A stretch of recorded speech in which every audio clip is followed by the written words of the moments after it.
मेरी दोनों बहू का इस घर में स्वागत है। अंदर आ जाओ, तुम दोनों बहुत सुंदर हो, बहुत प्यारी हो। केसरी ऐसा सोचकर अपने मन में सोच रही होती है।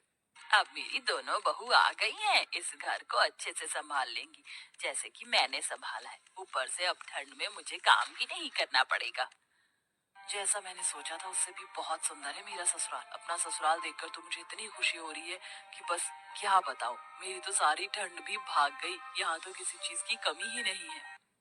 सच कहूँ तो बहुत सुंदर लग रहा है ससुराल। पहले तो मैंने बहुत गरीबी देखी है, लेकिन ससुराल में किसी चीज की कमी नहीं होगी क्योंकि सब बढ़िया है। दोनों बहू के चेहरे पर मुस्कान थी। तुम दोनों बहुत थक चुकी होगी और तुम्हें ठंड भी लग रही होगी। चलो, मैं तुम्हें तुम्हारे कमरे में छोड़ आती हूँ। उसके बाद तुम्हारी पहली रसोई की रस्म करेंगे। केसरी ऐसा कहकर अपनी दोनों बहू को उनके कमरे में लेकर जाती है, जहाँ दोनों बहू थोड़ी देर आराम करती हैं। कुछ ही देर में केसरी उनके पास आती है और उन्हें पहली रसोई की रस्म के लिए बुलाती है। तुम दोनों ने आराम तो कर ही लिया होगा, चलो पहली रसोई की रस्म भी कर लेते हैं।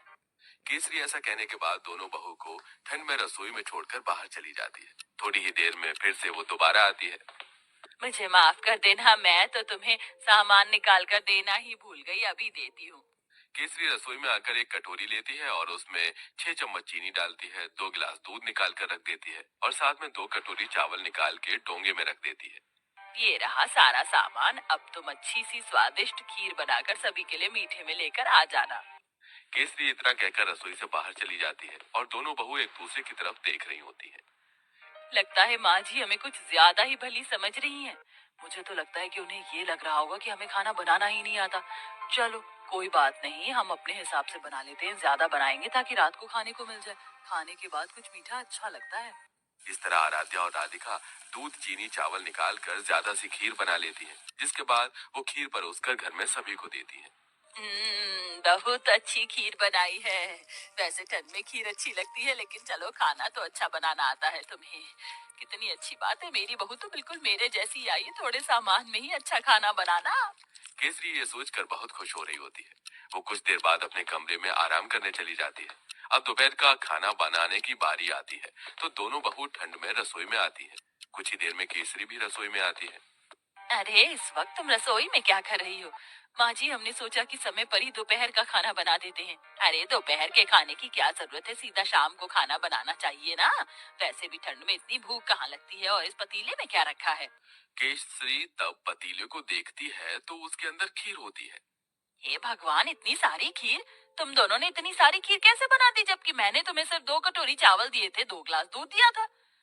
अरे माँ जी, हमने ज्यादा इसलिए बना ली थी ताकि हम रात तक आराम से खीर खाते रहें। हे भगवान, तुम्हारा पेट है कि कुआं? आज के बाद ऐसा बिल्कुल नहीं होना चाहिए। जितना मैं सामान दूंगी उतना ही बनेगा। ठंड में इतना खाना कोई नहीं खाता। लेकिन माँ जी, लेकिन वेकिन कुछ नहीं। इस घर को चलाना है या घर की बर्बादी करनी है? आज से ही अपने कान में आटा लगा लो, फिर ये गलती नहीं होनी चाहिए। राम राम राम, इतनी सारी खीर देखकर कहीं आज मुझे हार्ट अटैक ही ना आ जाए। ऐसा बोलते बोलते केसरी अपने कमरे में चली जाती है और दोनों बहू ठंड में कांपते हुए एक दूसरे को देखती रह जाती हैं। फिर आती है रात को खाना बनाने की बारी। तो रात को जब खाना बनाने दोनों बहू ठंड से कांपते हुए रसोई में जाती हैं, उनसे पहले वहां केसरी मौजूद होती है। उसने पहले ही सब कुछ गिनती करके निकाला होता है।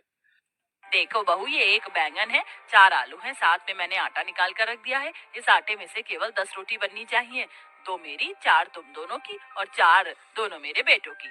ऐसा कहकर केसरी रसोई में चली जाती है। इस तरह दोनों ही बहू कंजूस सास से बहुत ज्यादा परेशान हो जाती हैं।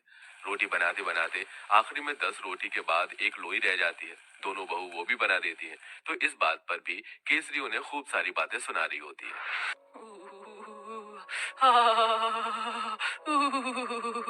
बहुत ठंड लग रही है। एक तो घर के सारे काम करो, ऊपर से खाना भी बनाओ तो गिनती का। मेरा तो पेट भी नहीं भरता। पता नहीं कंजूस सास हमें कुछ खाने क्यों नहीं देती। सही बोल रही हो। ऊपर से रसोई में काम करते हुए ठंड लगती है। हमारी सास हमें एक हीटर भी नहीं ला कर दे सकती। वैसे मुझे बहुत जोरों से भूख लगी है। 2 रोटी में मेरा क्या होगा? एक आखिरी में 10 रोटी के बाद एक लोई रह जाती है। दोनों बहू वो भी बना देती हैं। तो इस बात पर भी केसरी उन्हें खूब सारी बातें सुना रही होती है।